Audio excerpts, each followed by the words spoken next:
Então nós temos 4 grandes grupos dentários diferentes: os molares, os pré-molares, os caninos e os incisivos. Eu vou apresentar então as características anatômicas gerais desses 4 grupos de dentes, né? Os molares superiores. Nós temos um pouco de variação entre a anatomia do primeiro e do segundo molar superior. O primeiro molar superior, ele é um dente mais robusto. Ele geralmente tem 5 lóbulos na coroa, que representam as 5 cúspides, 3 vestibulares, 2 palatinas e 3 raízes, 2 vestibulares e 1 palatina. Essas raízes do primeiro molar superior geralmente são raízes mais divergentes.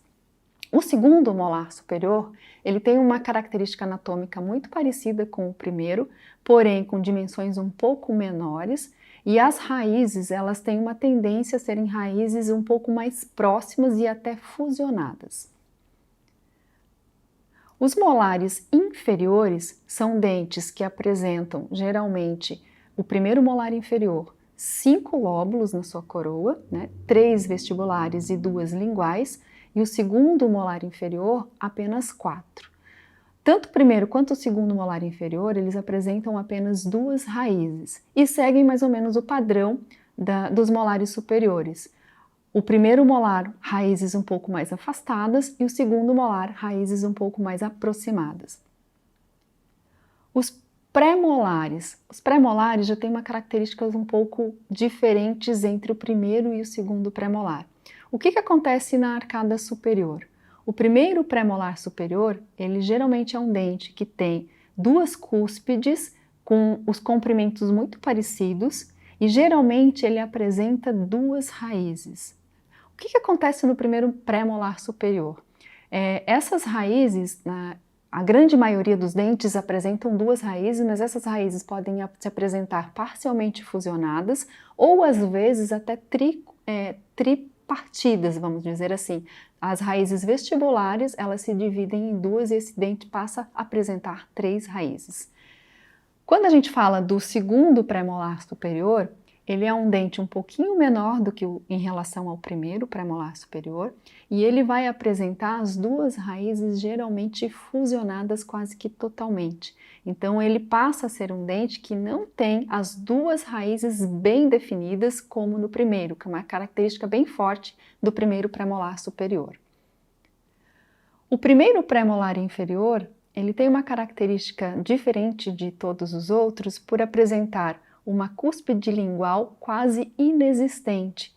Então ele parte de uma anatomia muito semelhante ao canino, como se ele estivesse na transição de um dente canino para um dente premolar, e essa cúspide lingual ela é um pouco menor. O segundo premolar inferior, ele é um dente que também, fazendo analogia com o primeiro, ele está numa transição para um dente molar. Então ele apresenta uma característica de coroa indo para uma semelhança ao primeiro molar inferior. Ele passa a ter vários lóbulos mais reduzidos, não tão bem definidos quanto o primeiro molar inferior. Vamos falar então dos caninos. O canino superior é o dente mais resistente e o dente mais longo que nós temos na arcada dentária. Ele tem um tamanho que pode chegar mais ou menos a 26,5 milímetros de comprimento. Ele é um dente robusto, ele tem uma coroa que no sentido vestíbulo-palatino ela chega a ser maior do que no sentido mesodistal e por isso ele tem uma grande resistência. Então ele tem bastante dentina presente. Quando nós falamos do canino inferior, ele segue a anatomia do canino superior, só que é um dente um pouco menor, e reduzido nas suas características. Tanto o canino superior quanto o inferior, eles podem apresentar uma única raiz, sendo que o canino inferior ele pode ter a raiz bifurcada. Os incisivos, o próximo grupo e o último que nós vamos falar, eles têm características semelhantes, tanto superior quanto inferior.